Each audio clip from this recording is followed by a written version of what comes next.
전도서에서 전도자는 이 시종일관 해 아래 있는 모든 삶이 다 헛되다 이렇게 얘기를 하고 있죠. 그 하나의 사례를 들어서 해 아래서 사람이 선택하는 안타까운 결과에 대한 얘기를 합니다. 의롭게 살다가 망하는 의인과 악한 채로 살며 장수하는 악인의 예를 들고 있는데, 여기서 의롭게 살다 망하는 의인이라는 표현은 복음적 가치에서는 굉장히 모순되는 표현이죠. 하나님 앞에서의 의인은 세상에서 어떤 결과를 맞이해도 망했다라고 표현하지 않거든요. 우리의 의가 되시는 예수님은 십자가에 달리셔서 망하셨는가? 우리에게 말씀을 전해준 사도들과 초대교회에 핍박받던 성도들은 그 어려운 결말로 인해서 망했다라고 표현을 하는가? 전혀 그렇지 않습니다. 그렇다면 본문에서 말하는 의인은 스스로 의라고 여기는 것을 위해서 목숨을 건 존재들이에요. 사람이 선악의 주권으로 추구하는 의가 있어요. 이것은 우리의 소망을 담은 선보다 굉장히 깊고 미묘한 영역이에요. 일반적으로 내 선이라고 하면 뭐죠? 타인을 별로 고려하지 않죠. 내가 좋은 거잖아요. 내가 좋은 거. 그래서 내가 원하는 것들, 뭐 돈, 명예, 권력, 이성, 성공 이런 류의 지극히 세속적이어 보이거나 또는 남이 볼 때 이기적이라고 할 만한 것들을 보통 내 선이라고 생각을 합니다. 그러나 의인은 결이 좀 다른데, 의인은 먼저 사람들의 평가가 굉장히 중요해요. 그리고 이 종교인에게 있어서는 신의 평가가 핵심이에요. 예를 들어 뭐 자녀를 위한 희생, 어려운 사람들을 위한 도움, 이런 건 무신론자도 가지고 있는 자기의 의의 한 영역입니다. 자, 종교를 갖지 않은 사람들도 누군가 의인이다라고 부를 때는 다수가 인정하고 우러를 만한 행동을 하는 사람들을 그렇게 부르죠. 뭐 나라를 위해서 몸을 바친다거나, 오지 빈민을 위해서 희생한다거나, 대참사에서 자기를 돌보지 않고 막 남을 구해냈던 사람들, 뭐 오스카 신들러, 또 마더 테레사, 거기다 의인이라고 막 붙인다는 거죠. 자기 선과는 달리 이 자기 의인은 스스로를 속이기가 굉장히 쉬워요. 근데 사람들은 인지를 거의 못합니다. 내 의인은 내 개인적 선과는 달리 하나님과 사람 앞에서 인정을 받는다고 여기는 부분이기 때문에 의심을 하기가 굉장히 어려워요. 자기를 희생해서 열심히 교회 일하는 분들 보셨죠? 어떻게 저렇게 열심히 하지? 이런 분들. 심지어 즐거움과 기쁨으로 합니다. 그게 자기의 의일 거라고는 상상도 하지 못해요. 자, 바리새인들을 한번 생각해 보세요. 그들은 율법을 통한 자기 의에 쩔어 있던 사람들이죠. 행위적 통제로 하나님과 사람 앞에서 자랑했던 사람들. 예수님께서 가장 싫어하셨던 사람들인과 동시에 예수님을 가장 미워했던 사람들. 예수님은 범죄자나 이방인을 싫어하지 않으셨어요. 바로 율법적으로 자기 의에 쩔어 있는 사람들을 가장 싫어하셨죠. 그 사람들은 하나님의 의에 대해서 완고하고 뻣뻣하고 반항적입니다. 종종 예수 믿고 사람 변했다, 뭐 이런 우리 건물교회에서도 많이 있잖아요. 대부분은 못된 사람이 착해지거나 막 살던 사람이 성실해지거나 뭐 이런 거죠. 더 나아가서 교회 내에서 최고의 헌신자가 되었다, 새 사람이 되었어요, 이렇게 얘기를 합니다. 율법 없이 범죄하던 이방인이 행위를 통해서 행위를 통제하는 율법자가 되었다는 것, 그게 그리스도를 만난 증거가 될 수 있는가? 그러면 얘기합니다. 또 막 살아도 된다는 얘기냐? 너무 많이 말씀드려서 자세히는 설명드리지 않겠지만, 자, 참으로 예수를 믿고 변화가 됐다는 것은 그가 자기의 선과 의를 의심하기 시작했다는 얘기거든요. 세상도 내가 생각할 때 악은 싫어합니다. 세상도 싫어하는 거예요. 하물며 자기 선에조차 위협을 느끼는 사람이 막 살겠어요, 세상을? 그건 쓸데없는 걱정이에요. 절대로 막 살지 않습니다. 마태복음 6장 1절 너희는 남에게 보이려고 의로운 일을 하는 의로운 일을 사람들 앞에서 하지 않도록 조심해라. 그렇지 않으면 하늘에 계신 너희 아버지께 상을 받지 못한다. 로마서 2장 13절 하나님 앞에서는 율법을 듣는 사람이 의로운 사람이 아닙니다. 오직 율법을 실천하는 사람이 의롭게 될 것이기 때문입니다. 구약의 그 어떤 인물도 율법의 실천을 통해서 의롭다 하심을 얻은 사람이 없습니다. 로마서에서 설명드렸듯이 율법은 의를 얻게 하기 위해서 주어진 거예요. 그러나 구약의 요구를 이룰 수가 없었어요. 사람들이 이걸 지켜서 의를 얻을 수가 없었어요. 그래서 다시 의를 위해서 새 언약인 은혜를 주셨습니다. 믿기만 하면 의롭다고 해주겠다. 이 은혜의 능력은 모든 율법의 요구를 다 채워주고 남습니다. 누가복음 16장 15절 이하에 너희는 사람들 앞에서 스스로 의롭다고 하는 자들이다. 그러나 하나님께서는 너희 마음을 아신다. 사람들이 높이 평가하는 그런 것은 하나님이 보시기에 혐오스러운 것이다. 누가복음 18장 9절도 스스로 의롭다고 확신하고 남을 멸시하는 몇몇 사람에게 라는 예수님의 어떤 태도를 보여주시는데, 얼마나 많은 유대인들이 그리고 바리새인들이 율법을 위해 자기를 희생하고 목숨을 버렸는지 알고 계시죠? 그러나 그런 죽음은 자기 의와 자기 선을 위한 희생이었을 뿐 하나님 앞에서 아무런 의미가 없었습니다. 유대가 헬라로부터 벗어나려고 했던 전쟁이 있어요. 마카비 혁명이라는 전쟁이 있습니다. 그리고 로마로부터 독립할 때 또 이 마사다 전쟁이라는 아주 유명한 전쟁이 기록이 되어 있는데, 마사다라는 요새에 궁지에 몰렸어요. 그리고 로마가 완전 둘러쌌습니다. 함락될 위기에 처하자 스스로 자결하는 것은 범죄다라는 결론을 내리고 몇 명을 선발해서 전체를 다 죽이고 걔네 몇 명만 자살을 해요. 선택된 몇 사람들이 모두를 다 죽인 거죠. 그래서 960명에 달하는 아이, 여자가 포함된 인원이 싹 다 죽었습니다. 이 사건은요, 지금까지도 유대교의 신앙, 그리고 자유를 위한 순교의 상징으로 자리를 잡고 있습니다. 그들은 정말 의를 위해서 죽은 것인가? 그들은 하나님의 의를 알지 못한 채 자기 의를 위해서 죽은 거예요.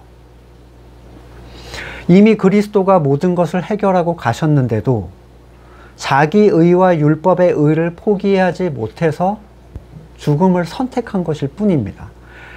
세상에는 의에 대해서 절대적인 가치를 부여할 수 있는 어떤 것이라는 게 존재하지 않습니다. 모든 의는 다 상대적이고 그걸 평가하는 존재들에 따라 그 의는 때로 악이 되기도 해요. 나는 의롭다고 했는데 누군가한테는 악이 될 수 있다는 거죠. 사람들이 가진 자기 의에는 그 나름의 가치가 있어요. 자기 의는 신과 그리고 타인들에게 인정을 받는다라는 가치가 있어요. 그러니까 내 선과는 차원이 달라요. 내 선은 욕먹잖아요. 지만 생각하고 이러는데 이 내 의는 칭송을 막 해준다는 거죠. 심지어 자기 의를 위해서 자기 선도 희생을 합니다. 사람들은. 그러나 그래봤자 그 의는 자기 선으로 만들어낸 모두가 인정할 것이라고 여기는 자기 선의 한 종류일 뿐이에요. 그런 이유에서 이 자기 의는 교묘하게 다양한 것들로 덮여 있고 발견하기가 굉장히 어려워요. 이걸 발견해도 부정하지 못한 이유는 자기의 모든 신앙생활이 다 부정돼 버려요.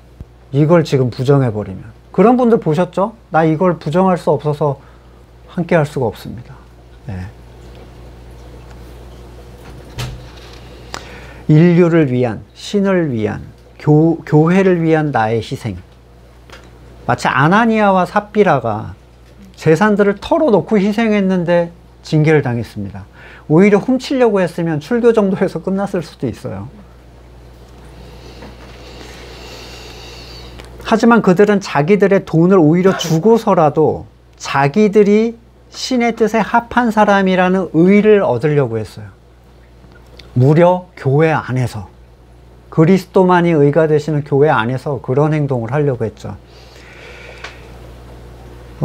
그리스도의 의에 사람의 의가 섞여 들어온다는 것은 세상적 범죄나 인간의 연약함이 들어오는 것과는 비교할 수 없이 사탄적입니다. 굉장히 무서운 거예요. 이 의가 들어온다는 게.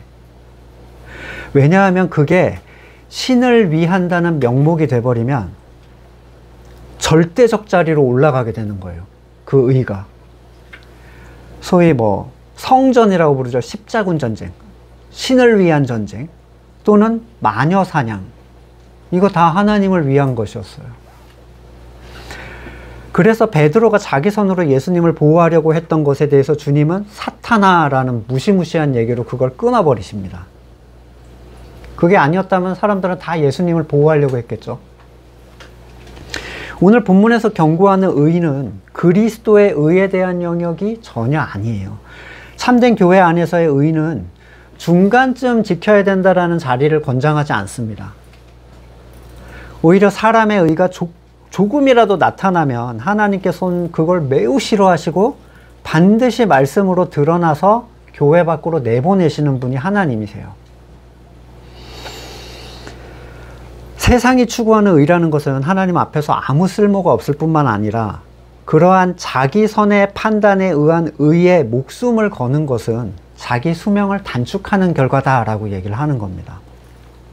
뭐 이런 질문을 할 수 있겠죠. 그러면 독립운동 하지 말라는 거냐? 독립운동을 위해서 죽어간 수많은 분들 계시죠. 그러면 죽어가는 사람을 뭐 외면하지 말라는 거냐? 외면하라는 말이냐? 이렇게 또 생각할 수 있고, 전도자는 하지 말라는 얘기를 하는 게 아니라 세상적 의에 절대성을 부여하지 말라는 얘기를 하는 거예요. 당신이 그렇게 소중히 여기는 것을 지킨다는 것이 목숨을 바꿀 가치가 있는가를 물어보는 건데, 이 목숨은 죽음 후의 영원한 가치를 그게 당신에게 보장해 주는가를 얘기합니다. 하나님도 그걸 의롭게 바라보시는가를 얘기하는 거예요. 세상은 그럴 수 있죠. 그 의밖에 보지 못하니까요. 자기의 의를 위해서 자기 선도 다 팔아낼 수 있는 게 세상 아닙니까? 하지만 성도는 그리스도의 의 외에는 모든 것을 거기다 거는 건 다 무가치예요. 그래서 초대교회 성도들은 아까 말씀드렸던 유대 그 독립전쟁에 참여를 안 했어요. 공식적으로. 우리는 거기에 목숨을 걸지 않습니다. 그랬다가 완전히 나쁜 놈으로 찍히는 사건이 그거예요. 거룩한 전쟁이라는 이름으로 상황을 바꿔서 사람의 의를 이루어내는 것보다 위의 권세에 복종하고 하나님께서 주어주신 자리에 자족하는 삶을 살기를 원했습니다. 너무 의롭고 너무 슬기롭고 너무 착하고 성실하고 너무 악하고 너무 어리석고, 이 절대적인 가치는 세상에는 없어요. 원래 절대적이라는 건 없다는 거예요. 이 중간이란 개념이 그러면 참 어렵잖아요. 어디가 중간인가? 적당히 게으르고 적당히 못되게 살라는 얘기입니까? 세상적으로는 그렇다는 거예요. 자, 뭐가 선입니까? 뭐가 열심인가요? 이것은 세상적 개념으로, 그러니까 이 절대적 가치가 없는 영역에서는 그렇다는 얘기를 하는 건데, 자, 예수님은 항상 친절하셨나요? 항상 포용적이셨나요? 모든 약자를 다 품으셨습니까? 도움을 요청하며 다가오는 사람을 다 받아들이셨나요? 그분은 항상 바쁘기만 하신 분인가요? 아닙니다. 사람이 세상의 가치 한쪽에 절대성을 부여하지 않으면 당연히 반대 영역도 함께 섞여 들어올 수밖에 없어요. 그러면 성도가 세상에 속한 한쪽 영역에 절대적인 가치를 우리가 부여할 수 있는 존재가 있는가? 이건 무조건 옳다. 나는 하나님이고 뭐고 이건 포기 못해. 이미 그 사람은 스스로 주권자죠. 그런데 그 상대적 가치 때문에 왜 스스로를 망치려고 하느냐, 그 얘기예요. 하나를 붙잡되 다른 것을 놓치지 말아라. 여기에 의미에 대해서 고민이 되시겠죠. 특별히 뭐 정치, 정치는 뭐 거의 반신앙이죠. 저 나쁜 놈들 이렇게 하잖아요. 다 죽어야 돼. 네. 또는 자녀에 대한 영역. 사람들은 거의 신앙에 가까운 가치를 두고 그게 절대적인 것처럼 자기의 모든 걸 희생해서 거기에 퍼부으려고 하지만 헛된 선택이다 라고 얘기를 하는 겁니다. 때로 무지한 목회자나 성도들은 이 본문의 중간을 잡으라는 얘기를 세상 일에 두질 않고 신앙과 세상의 중간을 잡으라는 얘기를 헛소리를 하는 사람들이 있어요. 그러니까 너무 성경대로 가지 말아라. 그거에 대한 근거로 이 본문을 내는데, 한쪽으로 치우치지 말고 세상과 신앙 사이에서 중심을 잡으라는 얘기를, 이 궤변을 지혜롭다는 듯이 떠듭니다. 하지만 성도가 치우치지 않는다는 건 말씀에 중심을 둔다는 얘기예요. 뭐 말씀과 세상, 옛사람과 새사람, 사탄과 하나님 사이에서 중심을 잡아라, 이런 얘기는 말도 안 되는 얘기죠.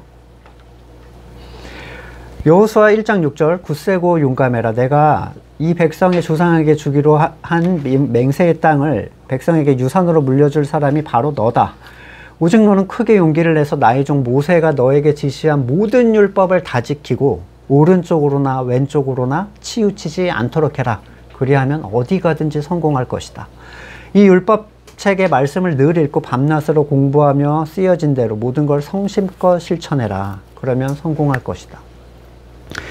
성도가 아까 말씀드린 세상의 가치에서 중심을 잡을 수 있는 것은 하나님을 두려워하는 마음이 그 중심에 있기 때문입니다. 그러니까 어느 한쪽에 절대적인 선의 가치를 부여하지 않는다면, 그리고 창조주의 뜻을 따라서 모든 걸 받아들인다면, 그 이외의 모든 것은 항상 상대적인 게 되는 거예요. 모든 것을 완전하게 운행하시는 분의 절대적인 지혜와 때라는 걸 우리가 인정한다면 세상의 것에 목숨을 바칠 만한 절대적인 가치가 있다라고 주장할 수 있겠는가? 그건 또 뭐 얘기하겠죠. 뭐 간신배 같잖아요. 너무 이렇게 왔다 갔다 하는 거. 여러분, 상대적인 거에 가치를 두지 않는 게 간신배입니까? 중요하지 않은 거에 절대적 가치를 두지 않는 건데.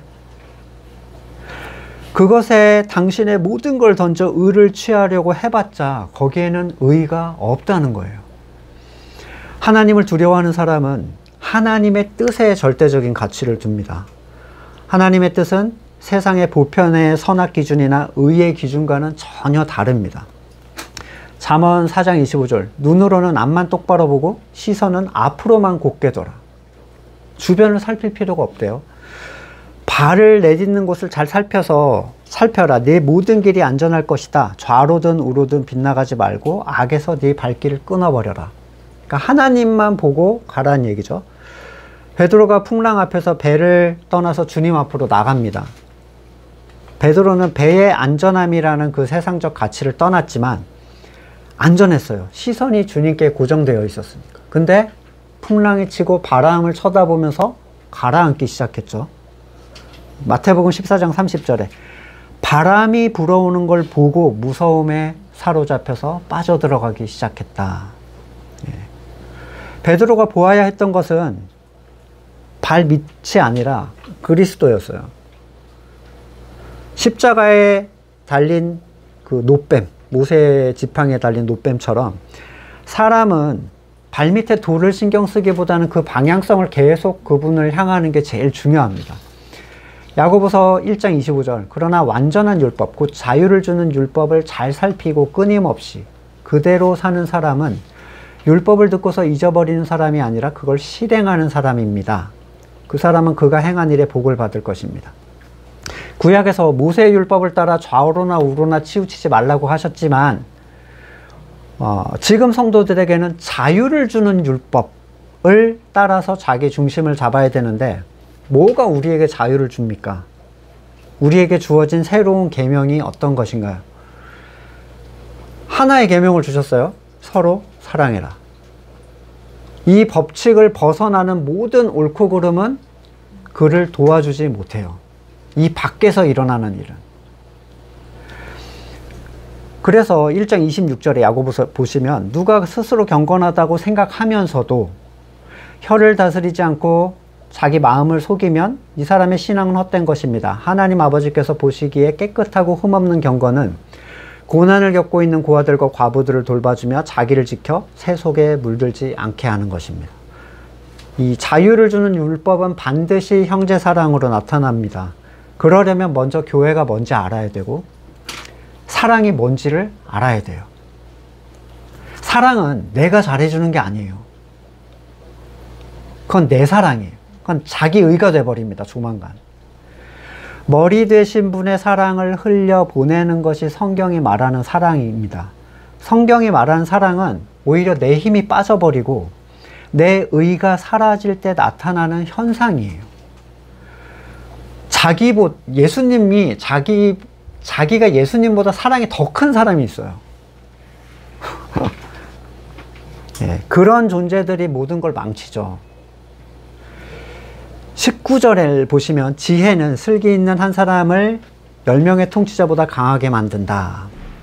성도의 지혜는 머리 대신 그리스도죠. 그분의 뜻을 따라 자기를 부인하는 교회된 사람들을 이길 수 있는 피조물은 아무것도 없습니다. 따라서 우리가 하는 모든 일들이 그리스도의 의에 근거하지 않는 것이라면 모든 것을 내가 책임져야 되는 상황이 옵니다. 로마서 14장 22절 그대가 지니고 있는 신념을 하나님 앞에서 스스로 간직하십시오. 자기가 옳다고 생각하는 일을 하면서 자기를 정죄하지 않는 사람은 복이 있습니다. 로마서에서도 설명드렸지만 내가 옳다고 생각하는 대로 주장하면 되겠네가 아니죠. 네. 내가 옳다고 생각하는 것의 핵심 근원은 뭐냐면 항상 그리스도의 뜻을 따라서 내 선을 부인하겠다라는 마음이에요. 자기 부인의 자세.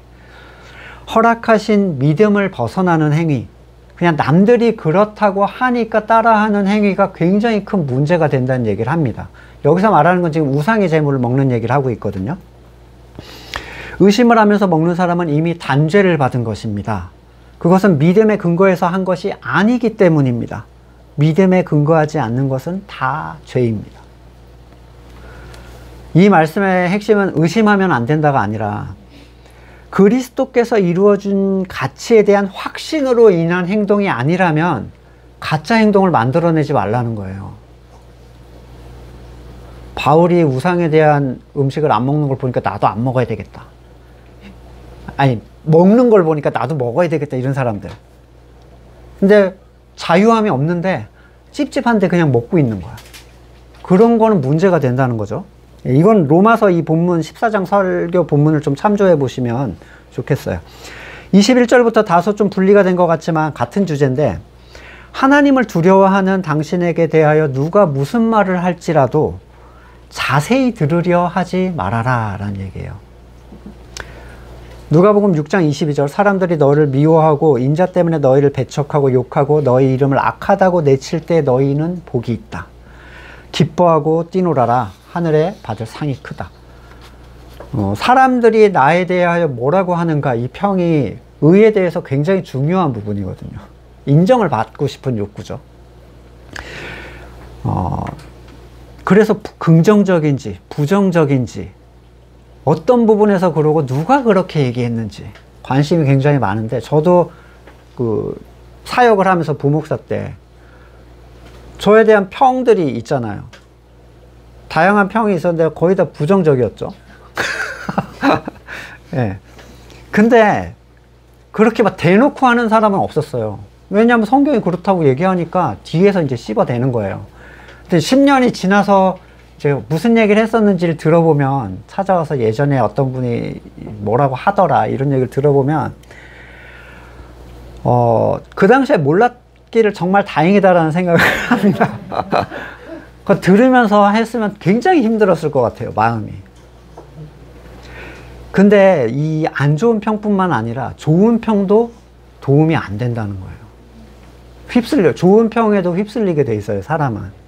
칭찬이든 비난이든 이 평을 듣지 않으려고 하는 게 굉장히 중요합니다. 성도에 대한 평가는 하나님만 하시는 거라고 했죠.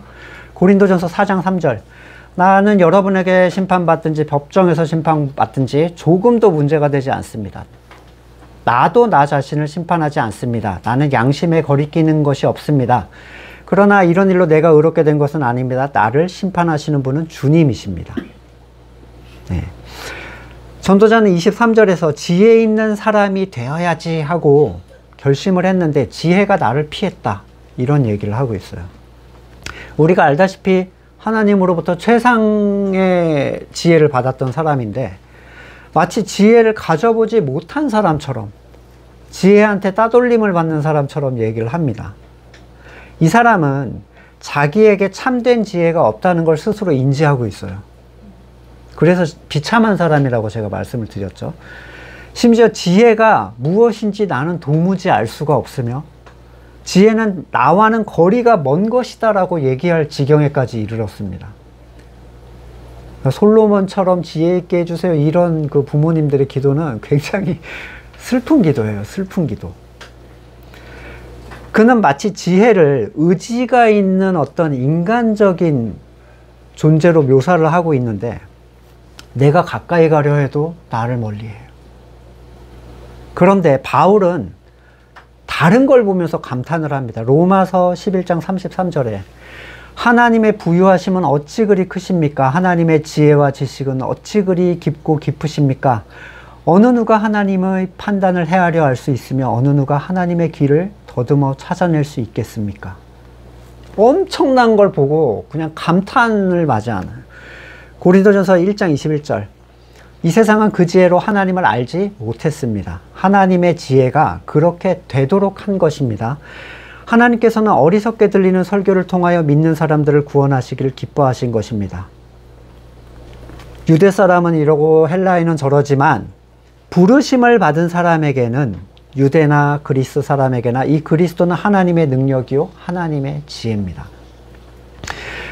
예수 그리스도와 그분의 가르침은 세상에서 아무리 지혜 있는 사람이 들여다봐도 오히려 미련하게 보여요. 그러니까 뭐 아무리 박사물을 먹고 예일, 뭐 하버드 신학을 나와도 그대로 설교를 하지 못합니다. 너무 미련하게 보여서. 그래서 바꿔요. 지혜롭게 바꾼다고요. 오직 그리스도께서 다가가 주신 사람들만 이게 지혜로 보인다는 거예요. 디모데후서 3장 15절 그대는 어려서부터 성경을 알고 있습니다. 성경은 예수 그리스도를 믿는 믿음으로 말미암아 그대에게 구원에 이르는 지혜를 줄 수 있습니다. 하나님을 아는 지혜, 머리 대신 그리스도의 지혜는 항상 성도를 겸손으로 귀결하게 만들어요. 높아지게 만들어주질 않습니다. 절대로. 내가 이제 알았다가 아니라 항상 알았다 싶다가도 그 알매 영역이 얼마나 광대한지를 보게 되면 다시 겸손해져요. 아는 만큼 더 겸손해지는 거죠.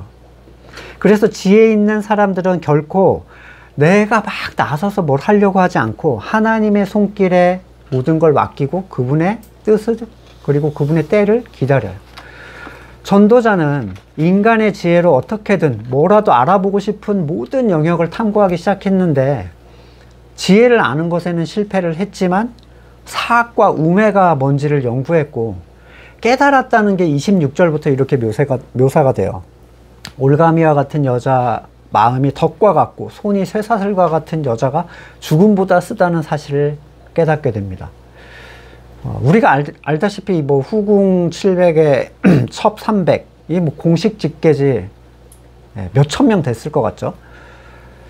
본문은 이 본문은 얼핏 보면 여자는 답이 없다 이렇게 말하는 것처럼 인식이 돼서 뭐 여자는 교회에서 조용히 하라는 그 본문과 함께 많은 여자 성도들의 마음에 상처를 무겁게 하는 본문이 되기도 하는데, 물론 그가 이 1000명의 이방 여인들과 함께 거함으로 범죄하게 된 건 사실이지만 본문의 내용의 흐름의 앞뒤를 살펴보면 다른 얘기라는 걸 알 수 있어요. 먼저 하나님께서 주신 영은 남과 여에 따라서 차이가 없습니다. 여자라서 더 뭐 약하다거나 범죄하기 쉽다거나 이런 게 전혀 아니에요. 인종, 지역에 따라서도 차이가 없고 시대를 따라 변하지도 않아요. 일단 여자분들은 안심을 하셔도 돼요. 솔로몬은 이미 그 잠언에서 음녀, 또 여자가 부정적으로 사용될 때 하나님으로부터 하나님의 백성을 멀어지게 하는 어떤 것으로 묘사를 하고 있어요. 잠언 2장 16절, 지혜가 너를 음란한 여자에게서 건져주고 너를 꾀는 부정한 여자에게서 건져줄 것이다. 7장 25절도 네 마음이 그 여자가 가는 길로 기울이지 않게 하고 그 여자가 가는 길로 빠져들지 않게 해라. 이것은 다른 예언서 또는 계시록에서도 음녀로 계속 묘사를 하고 있죠. 심지어 창세기에서도 이 비슷한 묘사가 나와요. 6장 2절에 하나님의 아들들이 사람의 딸들의 아름다움을 보고. 자, 하나님을 기쁘시게 하는 자가 음녀를 피할 수 있는 것이지 나는 피하겠노라고 의지를 다지는 사람이 피할 수 있는 게 아닙니다. 시편 73편 27절에 주님을 멀리하는 사람은 망할 것입니다. 주님 앞에서 정절을 벌이는 사람은 주님께서 멸하실 것입니다. 하나님께 가까이 있는 것이 나에게 복이니 내가 주 하나님을 나의 피난처로 삼고 주님께서 이루신 모든 일들을 전파하렵니다. 베드로전서 2장 2절 갓날 아기들처럼 순수하고 신령한 젖을 그리워하십시오. 여러분은 그걸 먹고 자라서 구원에 이르러야 합니다. 완성된 걸로 얘기하지 않고 있어요. 디모데후서 3장 15절 어려서부터 성경을 알고 있습니다. 성경은 그리스도 예수를 믿는 믿음으로 말미암아 그대에게 구원에 이르는 지혜를 줄 수 있습니다. 자, 하나님을 가까이 하는 게 말씀 앞에 서는 거예요. 그냥 명상하면서 하나님 여기 계시다고 생각하고 뭐 이런 게 아니라 말씀 앞에 서는 거. 말씀 앞에 온전히 섰는지를 확인할 수 있는 것은 함께 거듭난 지체들이 그가 먹고 소화한 말씀을 같이 먹을 수 있느냐가 중요합니다. 아니면 내가 잘못 소화해버린 게 돼버려요. 말씀을 억지로 풀다 망하는 사람들이 있다고 했죠. 예를 들어 이전에 우리가 복음을 알기 전에도 말씀을 먹었다 이렇게 생각한 적 있잖아요. 심지어 달기가 꿀송이 같다 이렇게 좋아했던 적도 있어요. 근데 그때 묵상과 나눔은 지금 꺼낼 수 없는 거라는 거를 발견하게 되고 굉장히 충격을 받게 되는 일들이 있죠. 모든 성도가 함께 먹을 수 없다면요, 먹을 수 없는 거예요. 그래서 주님의 교회는 안전합니다. 이게 솔로몬이 찾아냈다고 하는 거예요. 결국 그가 찾아낸 것의 요점은 하나님을 기쁘시게 하는 사람만이 이 음녀의 유혹으로부터 안전하다는 사실. 슬픈 건 자기는 그 범주에 포함되지 못했다는 사실. 하나님을 기쁘게 하는 방법은 성경에 나와 있죠. 빌립보서 2장 13절 하나님은 여러분 안에서 활동하셔서 여러분으로 하여금 하나님을 기쁘게 해 드릴 것을 염원하게 하시고 실천하게 하시는 분입니다. 이 말은 하나님을 기쁘게 하는 건 누구예요? 하나님이에요. 우리가 아니라 하나님이라고. 하나님을 기쁘게 하는 분은 하나님. 우리는 우리 안에 있는 것으로 그걸 뽑아낼 수 없는 존재들입니다. 내가 뭔가를 해서? 이건 이미 유대인들이 수천 년 동안 실패했던 거죠. 시편 104편 31편 주님의 영광은 영원하여라. 주님은 친히 행하신 일로 기뻐하신다. 전도자가 찾지 못한 것이 있는데 미묘한 말을 합니다. 1000사람 중에 한 남자는 발견했지만 여자는 없다. 예. 그가 어떠한 남자나 여자를 찾고 있었는데 어떤 종류를 찾고 있었는지는 얘기를 안 해줍니다. 뭔가 발견하긴 했대요. 근데 그가 솔로몬이 생전에 지혜의 사람을 본 적이 있나요? 하나님께 속한 어떤 지혜의 사람을 보고 그가 감탄한 적이 없어요. 여튼 어떠한 사람을 여자 중에는 못 찾았으나 남자 중에 한 사람을 발견했다고 말하고 있는데 앞에서 말씀드린 대로 당연히 성별을 통한 우위의 문제가 아니라 1000명 중에 1명 발견했다는 건 남자 중에도 뭐 0.1% 거의 없다는 얘기예요. 앞에 본문의 내용과 연관해서 그가 말하고 있다는 전제 하에, 그리고 전체 맥락에서 볼 때 이 본문이 8장 1절까지 이어져요. 그래서 전도서가 좀 이 1절을 자꾸 뒤에다 붙여놨어요. 다음 본문도 뒤에다 붙여놨어요. 그래서 제가 이렇게 끊어놨는데, 결국 그가 찾아낸 이 한 사람이 누구냐면 이 지혜를 아는 사람이에요. 8장 1절에 지혜를 아는 사람. 음녀에게 걸려들지 않는 사람, 하나님을 의지하여 유혹을 피해낸 사람. 이 단 한 사람은 다윗의 자손으로 오신 예수 그리스도의 예표가 됩니다. 먼저 28절을 보세요. 하나님은 사람을 정직하게 만드셨다. 뭐 어디는 이제 단순하게 만드셨다 이렇게 번역했는데, 정직과 거짓의 차이는 어떤 것인가? 거짓의 원조는 사탄이죠. 요한복음 8장 44절에 너희는 너희 아버지인 악마에게서 났으며 그 아비의 욕망대로 하려고 한다. 처음부터 살인자요 진리편에 있지 않다. 거짓의 아비인 그 사탄의 욕망이 뭐죠? 피조물로서 창조주의 주권을 행하는 거예요. 선악의 주권. 그걸 사탄에게서 태어난 사람도 똑같이 합니다. 그냥 본능으로 그걸 하고 있어요. 아비의 욕망을 따라서 행하는 거죠. 정직했다는 것은 결국 자신의 피조물됨을 인정하고 그 주권을 따라가는 게 정직한 존재예요. 피조물로서 정직한 존재. 하나님은 사람을 이렇게 만들어 놓으셨습니다. 그런데 스스로 꾀를 내서 창조주의 주권을 가져와서 감당할 수 없는 걸 가지고 혼자 미쳐 돌아가기 시작하는 거예요. 이걸 감당할 수 없는 걸 들고 혼자서 복잡하게 만들어 버렸어요. 전도자가 단 한 사람을 발견했고 그가 이 지혜를 아는 사람이라면, 그리고 그게 자신은 아니라면 솔로몬은 앞으로 오실 그리스도에 대한 얘기를 자기도 모르게 하고 있다라고 밖에 볼 수가 없습니다. 그가 본 모든 종류의 사람들은 다 헛된 사람들이었기 때문이에요. 지혜로운 사람, 사물의 해석을 아는 사람, 세상이 어떻게 돌아가는지 알고 그 뒤에 어떤 일이 일어날지 아는 사람. 단 하나의 사람이죠. 교회의 머리가 되시는 예수 그리스도를 의미합니다. 자, 지혜는 얼굴을 빛나게 하고 표정을 바꿔준다.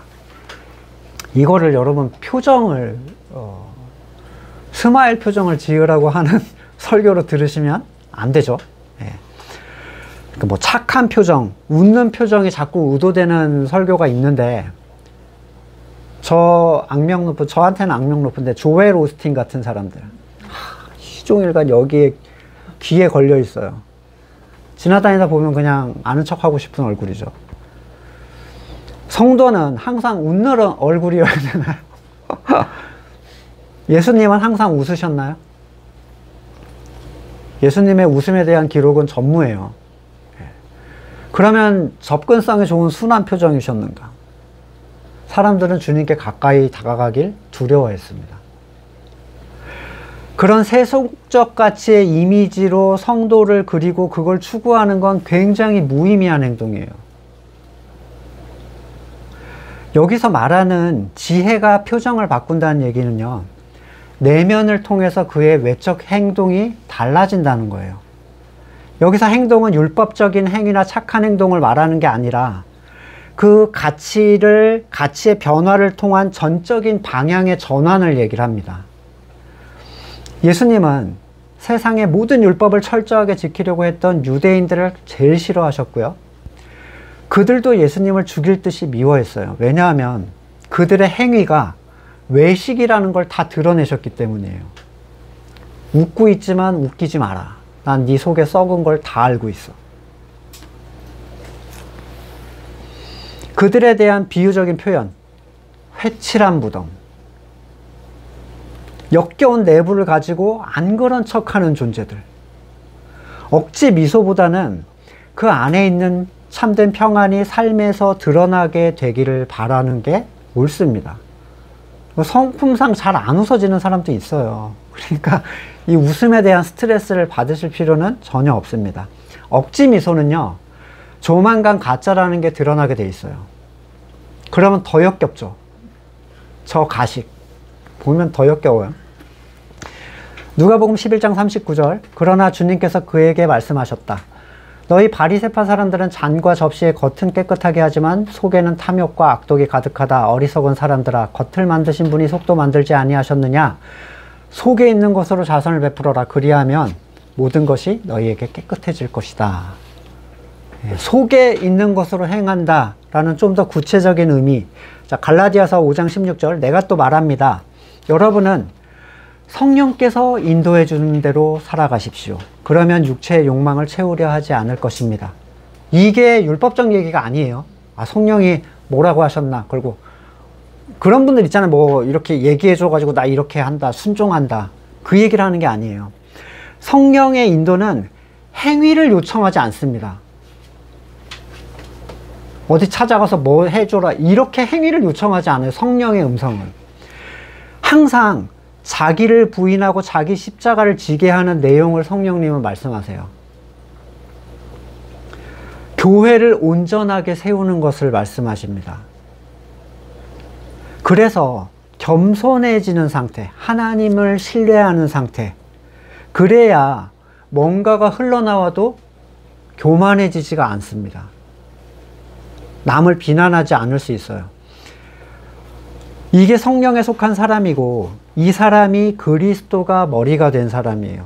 그래서 성령 충만하다고 이렇게 약간 무당빌 내는 사람들은요, 바로 접어주면 됩니다.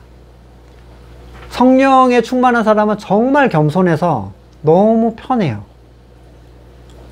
그 사람이 뭔가 신령해서 뭐 막 절하게 생긴 사람들은 그냥 다 물리쳐야 됩니다. 그걸 누리고 있는 사람들은. 교회가 된 사람의 변화는 내면으로부터의 나타나는 변화이기 때문에 항상 자연스럽고요. 그걸 스스로 유지하려고 꾸밀 필요가 없어요. 성령에 속한 사람이 바로 본문이 말하는 지혜가 찾아오는 사람, 지혜로 얼굴이 변하는 사람들을 성도라고 그렇게 얘기를 할 수 있는 거예요. 가장 세상에서 지혜로웠던 자가 말하는 이 지혜는 자기가 누렸던 지혜가 아니었습니다. 오직 성도만이 하늘의 지혜 되신 그리스도를 머리로 한 자들이고, 그들이 가장 겸손한 자세를 유지하면서 살아갈 때 머리의 지혜가 우리를 안전하게 지켜주실 것임을 우리가 함께 신뢰하고 지금 우리에게 주어진 삶의 가치를 누려갈 수 있기를 소망합니다. 말씀을 놓고 같이 잠깐 기도하시고 제가 기도하고 마치겠습니다.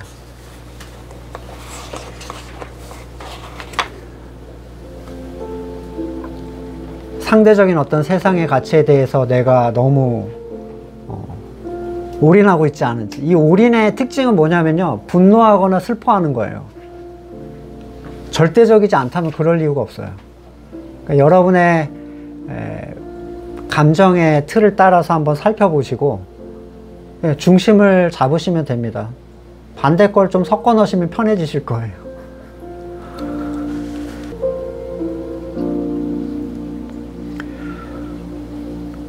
한시적인 세상의 것들 때문에 스스로를 다치지 않기를 원합니다.